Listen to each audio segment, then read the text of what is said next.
você.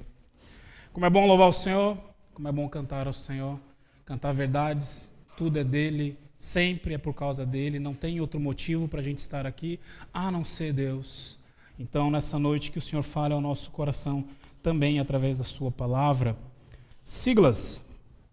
Diga aí algumas siglas que você sabe de cabeça que são importantes. Você sabe que é uma sigla, né? Aquelas letrinhas e tal. INSS, falou o mais novo aposentado da igreja. E o que significa INSS, presbítero Antônio? Instituto Nacional. Isso era INAMPS. Instituto Nacional? Seguridade Social. Qual outra sigla? IBGE. O que é IBGE? Olha só. Outra sigla? CE.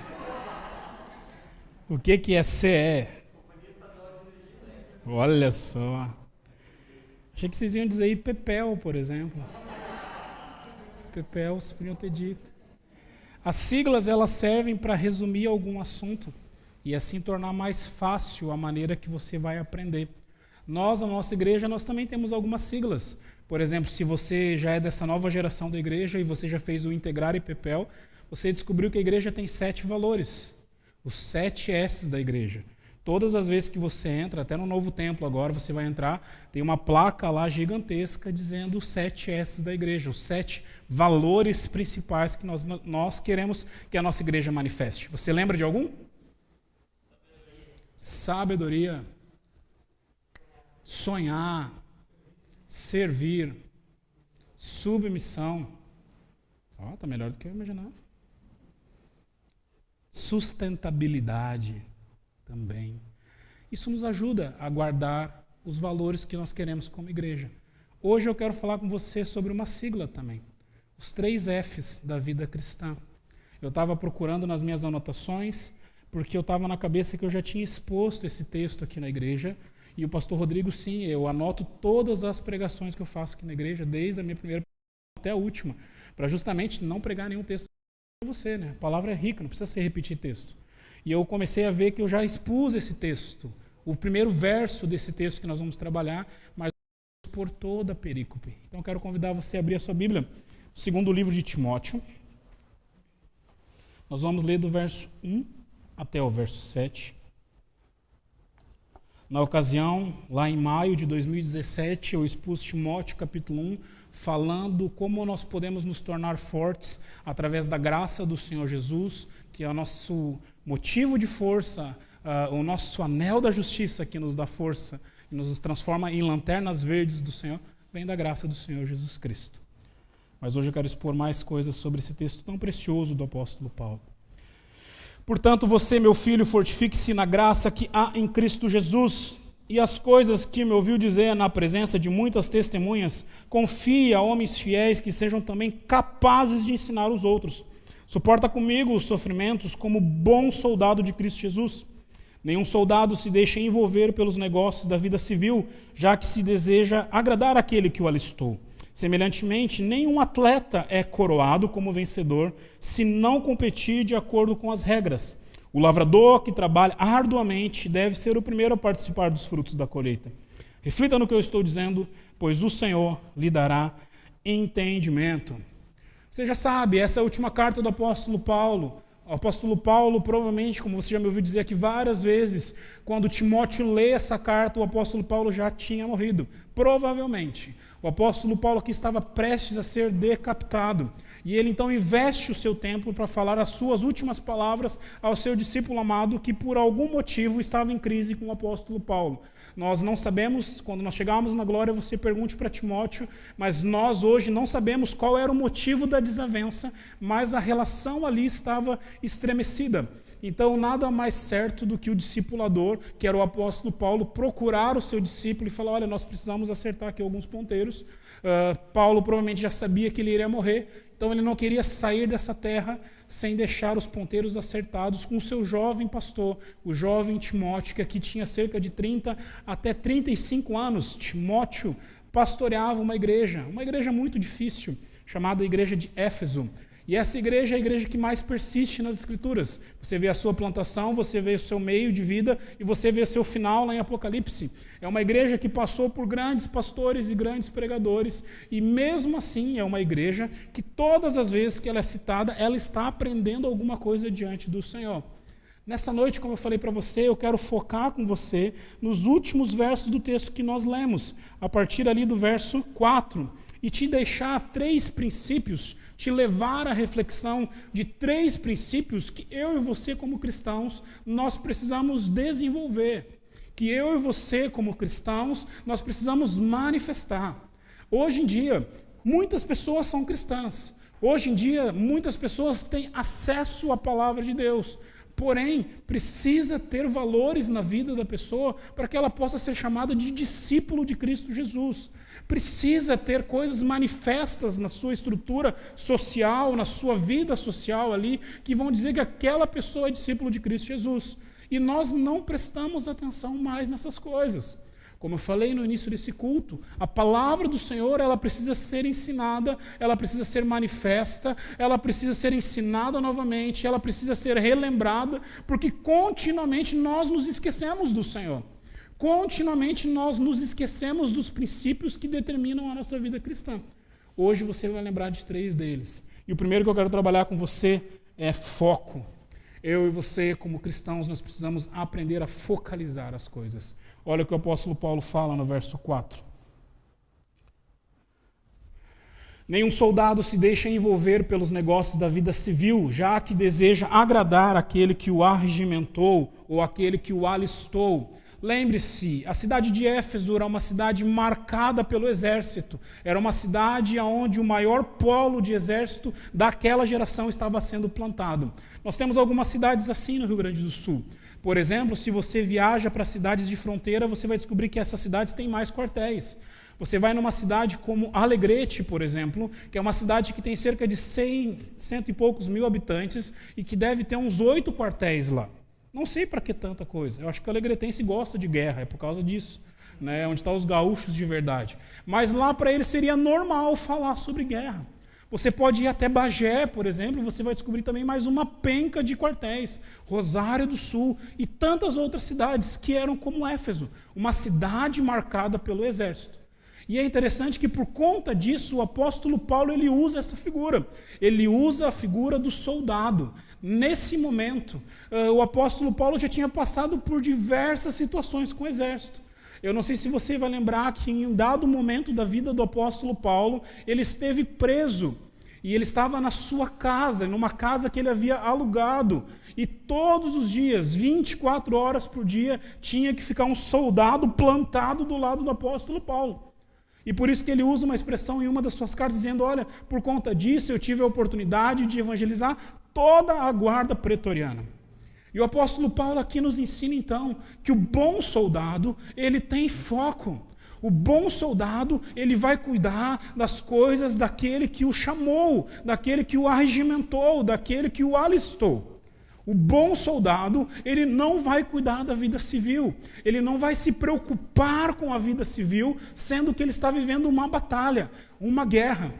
Uma das histórias que eu ouço muito quando converso com quem está servindo em alguma das forças da nossa nação, é que muitos soldados, muitas vezes, esquecem a sua arma quando estão em campo.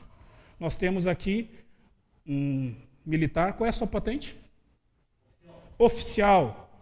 Se um soldado esquece a arma, o que você fala? Xinga ele, né? Vai ter que pagar bastante, né? Porque ele não tem. Eu lembro que meus primos falam, meus primos que são sargentos e são militares. Obrigado, presbítero Antônio do INSS. Deus te abençoe. Que ele fala para o seu soldado, a sua arma agora é sua mulher. É sua namorada. Você não pode esquecer ela. Você tem que estar sempre com ela. E é interessante que isso na vida do quartel é mais natural. Nós temos, se você viajar para Brasília, por exemplo, e for conhecer a casa do presidente, você vai descobrir que lá tem 2 guardas plantados na frente da casa do presidente, que você pode brincar com eles, você pode fazer eles dar risada, que eles vão ficar parados, não vão dar moral para você. É a função deles. Eles estão lá para fazer aquilo, guardar então a casa do presidente. Mas é interessante que o apóstolo Paulo ele usa todo esse contexto militar para nos ensinar que nós também precisamos prestar atenção nas coisas do reino de Deus. É interessante que nós não focalizamos no reino de Deus. Nós não priorizamos o reino de Deus. Há um antagonismo no ensino da nossa geração. Ou você tem pastores que vão te ensinar a ser carolas, que vão estar sempre dentro da igreja. Você precisa estar dentro da igreja, porque senão você não vai saber viver no mundo. Ou então vão ter pastores que vão liberar tudo, que é o que nós chamamos de graça barata. Você pode ter a vida que você tiver lá fora, você pode fazer as coisas que você quiser lá fora, que não tem problema. O apóstolo Paulo nos fala para focar no reino de Deus, porque a nossa prioridade nessa terra, a partir do momento que você foi encontrado por Cristo Jesus, é o reino de Deus. O reino de Deus, ele é a igreja, mas ele também não é a igreja. Não é a igreja no sentido de as quatro paredes onde nós estamos adorando ao Senhor, mas é a igreja quando nós falamos de corpo de Cristo Jesus. Quando você tem uma mentalidade do reino, você descobre que você foi criado para a glória de Deus. No seu trabalho você expressa a glória de Deus. Na sua faculdade você expressa a glória de Deus. Na sua família você expressa a glória de Deus. O relacionamento que você tem com as pessoas é para a glória de Deus. E aí você descobre que cada passo que você dá é para glorificar ao Senhor. Isso é focar no reino de Deus. A pergunta que eu te faço nesse momento é quanto do nosso coração está envolvido dessa maneira com o Senhor? Será que você consegue aplicar esse texto do apóstolo Paulo à sua vida hoje? O apóstolo Paulo está falando de um soldado que ele não deixa o seu princípio, ele não deixa a sua vocação para lidar com as coisas do dia a dia. Quando eu olho para a nossa nação, eu descubro que nós estamos pecando nesse ponto. Porque para nós, servir ao Senhor, servir ao reino de Deus, está numa esfera da nossa vida que nós chamamos de lazer. Nós não somos como os judeus. Não existe a religião judaica, existe o povo de Israel. Eles estavam sempre lá. A vida deles servia para adorar o Senhor. Nós lembramos de adorar o Senhor aos domingos. Nós lembramos de adorar ao Senhor quando as coisas estão indo mal. No mais, nós não lembramos de glorificar o Senhor. Então, quando eu olho para esse texto do apóstolo Paulo, tenho a liberdade de falar para você, nós sim estamos deixando a nossa vida e a nossa vocação para lidar com as coisas civis. Para lidar com coisas que não vão acrescentar nada na nossa vida. Qual é o grande problema e a grande implicação que isso traz para a nossa vida? É que quando nós passamos por situações como a que temos vivido de pandemia, ou qualquer outra situação que te tira do prumo, você não tem base. Você não tem base. A história conta que diversos pastores já passaram por problemas sérios e que caíram. E é interessante que muitos caem com ele. Aliás, é uma profecia que o próprio Jesus faz no final do Evangelho de Mateus. Quando as pessoas estão vindo para o prender, ele fala assim, basta que você leve o pastor, porque as ovelhas se dispersarão. E aí você descobre que existem muitas pessoas que estão focadas num pastor, que estão focadas numa filosofia de vida, que estão focadas num tipo de ensino, estão focadas numa doutrina ou numa doutrina de certa denominação, porém ainda não estão focadas no reino de Deus. E a pergunta que eu volto a te fazer é, quanto do seu coração está envolvido com o Senhor? Quanto do seu coração é de Deus? Quanto da sua vida expressa a glória do Senhor? Quanto do seu tempo você tem dedicado para cumprir o seu chamado principal? Você acha que Deus, quando vier prestar contas da sua vida, Ele vai estar preocupado com o local de trabalho que você trabalhou? Com a faculdade que você fez? Com os diplomas que você galgou na sua parede? Não. Nada disso vai servir. A pergunta vai ser simples. Quanto tempo da sua vida você dedicou para me glorificar na terra. Quanto do nosso coração está envolvido com o Senhor? Quanto do nosso coração está envolvido com o seu reino? Filipenses 3, 13 a 14 fala assim: irmãos, não penso que eu mesmo já tenha alcançado, mas uma coisa eu faço, esquecendo-me das coisas que ficaram para trás e avançando para aquelas que estão adiante de mim, prossigo para o alvo, a fim de ganhar o prêmio do chamado celestial de Deus em Cristo Jesus. O apóstolo Paulo então nos mostra que nós temos um foco. Nós temos um lugar para olhar. Nós temos um norte para caminhar. Nós que nos desviamos. Seguindo, primeiro F, focalizar. Segundo F que eu quero falar com você é fidelizar. Semelhantemente, nenhum atleta é coroado como vencedor se não competir de acordo com as regras. Nessa época já existiam as Olimpíadas, você deve lembrar que isso começa ainda na Grécia Antiga. Os jogos normalmente duravam cerca de 135 dias, era o campeonato brasileiro da época. As pessoas iam até os locais, até o Olimpo, até todos os locais que tinham as competições, para ver os atletas participar dos seus desafios. De lançamento, por exemplo, de dardos, de corrida já existia. Tudo isso para que os atletas pudessem provar quão grande eles tinham a sua habilidade, como era o chamado deles, como eles tinham potencial para cumprir aquilo que eles foram chamados para fazer. E aí dessa geração você pode lembrar, e eu convido você a ver um filme dele para falar, que é Os Gladiadores. Tem um filme que chama Gladiador, e você vai lembrar do filme, se você já viu, que os gladiadores eles viviam para aquilo. Eles entravam nas arenas para se degladiar, não fica redundante, porque era isso que eles faziam, né? Para lutar contra as feras, mas no tempo que eles não estavam ali, eles estavam se preparando para estar ali. Estavam treinando o seu corpo, preparando a sua mente, preparando o seu coração para enfrentar aquela batalha. Há alguns anos atrás, nós tivemos um grande corredor, um jamaicano, e ele, enquanto estava correndo, não vou fazer propaganda desnecessária dele, mas você sabe de quem eu estou falando, aquele cara que fazia assim, você sabe quem é ele. Foram entrevistados porque ele corre uma corrida que tem 10 segundos de duração. 10 segundos. É um estralar de dedos.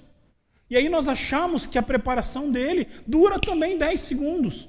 Porque é aquilo que nós estamos vislumbrando.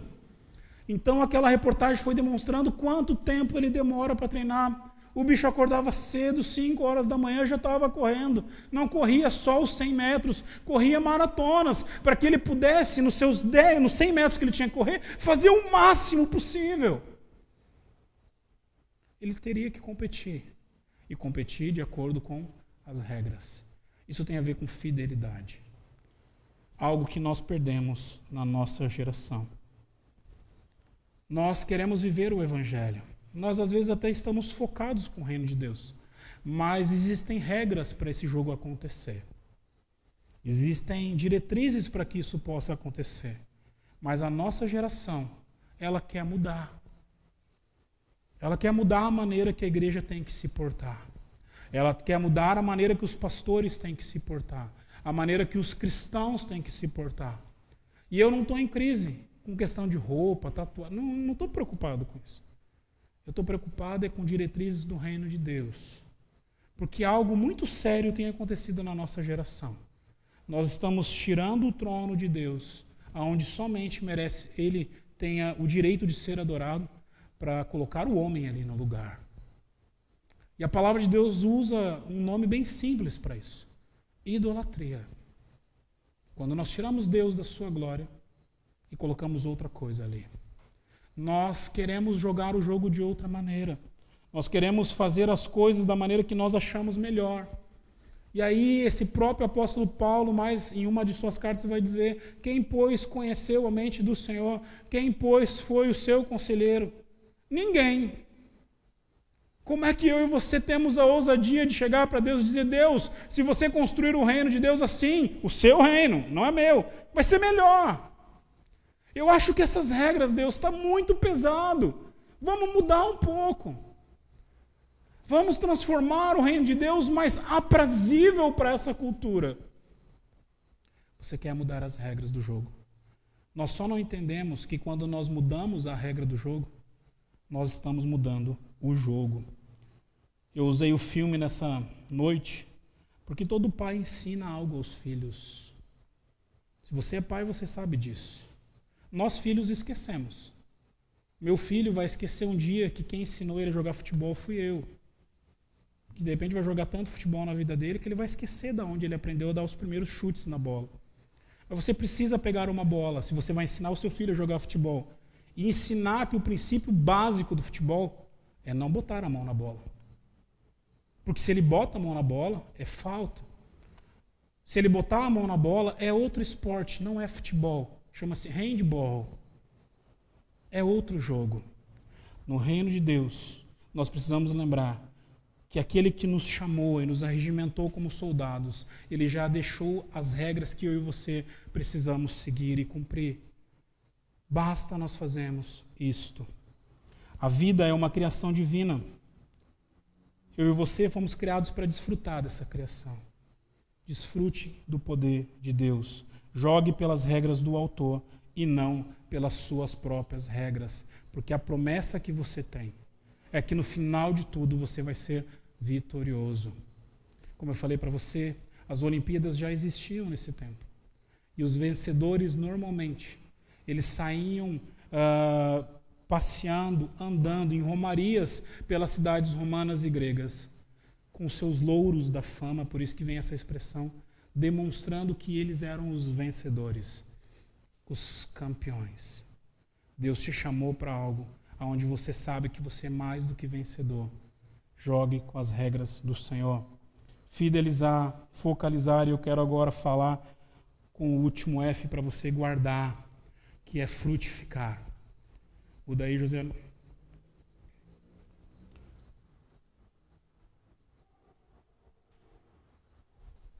O lavrador que trabalha arduamente deve ser o primeiro a participar dos frutos da sua colheita. Reflita, verso 7, reflita no que eu estou dizendo, pois o Senhor lhe dará entendimento de tudo. O que é frutificar no reino de Deus para você? Não é retórica, pode me dizer. O que você acha que é frutificar no reino de Deus?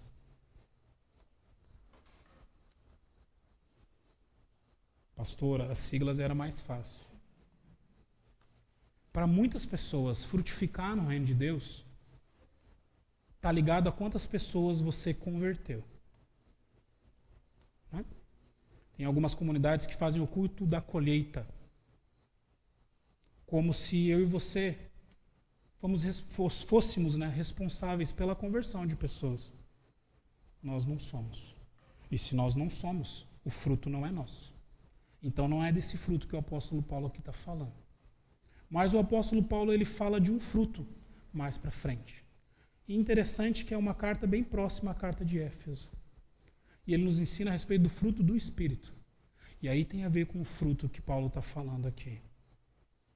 Eu e você precisamos aprender a frutificar. Nós precisamos desenvolver na nossa vida estruturas que vão manifestar o Espírito Santo de Deus. Eu e você precisamos manifestar na nossa história tudo aquilo que Deus tem feito por nós. A pergunta que eu te faço é o quanto você tem feito isso. Você é conhecida por ser uma pessoa paciente? Você é conhecido por ser uma pessoa bondosa ou que vive em amor? Você é conhecido por ser um pacificador? Por que você é conhecido? Quais são os frutos que você tem manifestado na sua vida? Preste atenção, é usado o exemplo do soldado, é usado o exemplo do atleta e aqui está sendo usado o exemplo do lavrador. Porque na vida cristã nós somos chamados para manifestar Cristo Jesus. Esse é o fruto que o mundo precisa ver. Eu quero lembrar você da palavra de Jesus quando ele fala da videira. E ele fala que aquele que está ligado à videira, ele dá frutos. Porém, aquele que não está ligado à videira, ele seca, ele é cortado e ele é lançado fora. Eu e você precisamos então prestar muita atenção naquilo que o apóstolo Paulo está nos ensinando aqui. Porque corrobora com o texto que Jesus está falando. Nós precisamos sim manifestar na nossa vida tudo aquilo que tem a ver com o reino de Deus. No seu linguajar, O quanto você já modificou o seu linguajar depois que você começou a ter acesso à palavra de Deus. O quanto que a palavra de Deus influencia no seu relacionamento interpessoal. O quanto que o seu relacionamento com Deus influencia na sua vida como igreja. O quanto que o seu relacionamento com a igreja de Cristo Jesus tem manifestado na sua vida a presença do Espírito Santo de Deus. Porque aqui no domingo à noite é barbada. É de boa. Nós choramos, erguemos as mãos, nós temos uma boa equipe de louvor, o pessoal é todo afinadinho. O Ernesto faz até umas caras quando está cantando. Tudo é legal. A grande questão é lá fora. Será que as pessoas dentro da sua casa têm a mesma percepção da sua vida como você as tem? Eu gosto muito das invenções dos seres humanos. E uma das invenções que eu mais gosto é o espelho. Você tem espelho na sua casa? O seu espelho na sua casa reflete o quê? A minha imagem ou a sua imagem? A sua imagem. O que você tem visto no espelho? Será que você tem visto a presença do Espírito Santo de Deus? Ou você tem uma visão idealizada? Durante muito tempo eu tinha crise com o espelho. Apesar de eu ser um pastor bem bonito, garboso e charmoso. Mas tinha crise com o espelho. Tinha crise com a minha careca. Tinha crise com as minhas bigulas. Tinha crise de me olhar no espelho. E quando a gente passa esse espelho pela nossa vida espiritual, é pior ainda. A gente começa a enxergar coisas que a gente não gosta de mostrar para as pessoas. Por isso que uma outra grande invenção, e quem inventou isso foi Deus, é a roupa. Porque ela consegue esconder algumas imperfeições do nosso corpo. Por que eu estou falando que Deus inventou a roupa? É só você ler Gênesis. Quem que mata o carneiro e dá vestes para Adão e Eva? Deus. Foi o primeiro estilista que a terra teve. Quais são os seus frutos? Eu quero encerrar a mensagem dessa noite deixando essa pergunta para você. Quais são os seus frutos? Você tem uma vida cristã? Eu sei. Todos vocês são melhores do que eu como crente. E manifestam o Espírito Santo de uma maneira que eu não consigo expressar. Quais são os teus frutos? Não é diante de mim que você vai apresentar a eles. Não é diante do conselho da igreja, mas é diante de Deus. Como é que está a cesta de frutos que você vai ter que apresentar diante de Deus?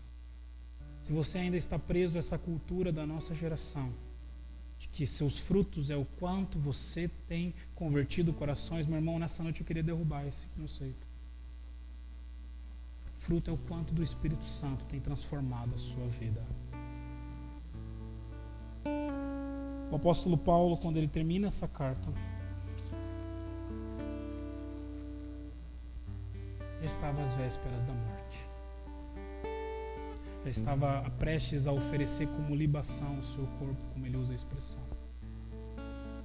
E é interessante que esse homem manifestou o fruto do Espírito na vida dele. Teve paciência com Timóteo, paciência que nós não temos. Não mandou carta para Timóteo dizendo assim: Timóteo, eu estou numa bad aqui. Está tudo ruim. As pessoas me deixaram. Eu estou prestes a perder a minha cabeça. Para de fazer o que você está fazendo aí e vem cuidar de mim. Não é isso que o apóstolo Paulo faz. Ele aprendeu a amar a Deus acima de todas as coisas, como o Deuteronômio fala. Ele aprendeu a amar o próximo como a ele mesmo, como Jesus ensina. O seu último registro nos mostra isso. Quais são os frutos, então, que você tem deixado?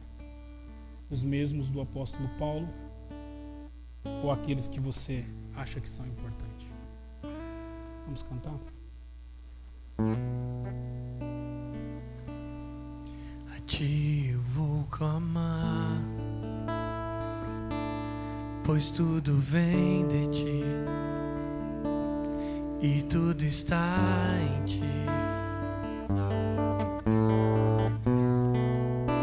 Por ti vou caminhar,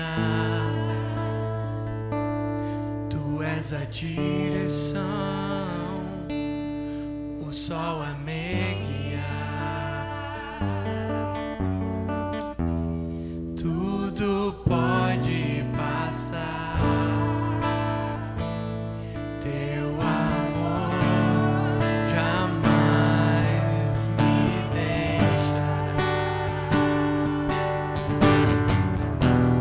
Sempre há de existir nova manhã preparado pra mim, preparado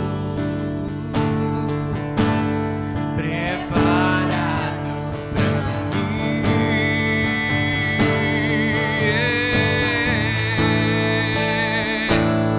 Eu me rendo aos teus pés, és tudo que eu preciso pra viver. Eu me lanço aos teus braços, onde encontro meu refúgio.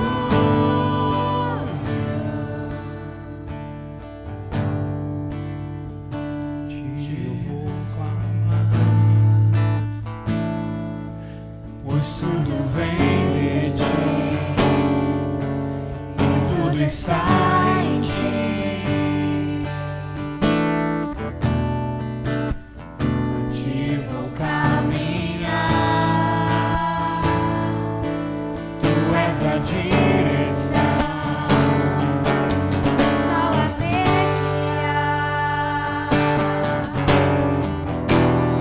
tudo pode passar, Teu amor jamais me deixará. sempre há de existir nova manhã preparado pra mim,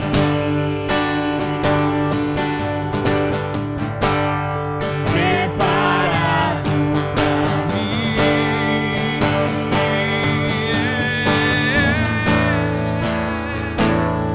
Eu me rendo aos teus pés, és tudo que eu preciso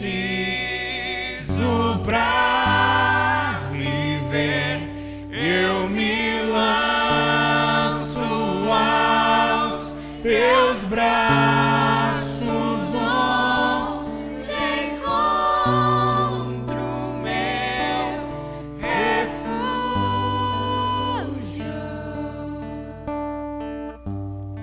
3 Fs que você precisa guardar então na sua vida cristã. Que o teu foco seja sempre a cruz e o crucificado, porque não existe nenhum norte melhor para você caminhar do que a cruz de Cristo Jesus. Fidelizar. Seja fiel à palavra do Senhor. Seja fiel ao propósito que Deus te chamou e vocacionou. Realmente, como nós acabamos de cantar, renda-se à palavra do Senhor. 3º F, frutificar.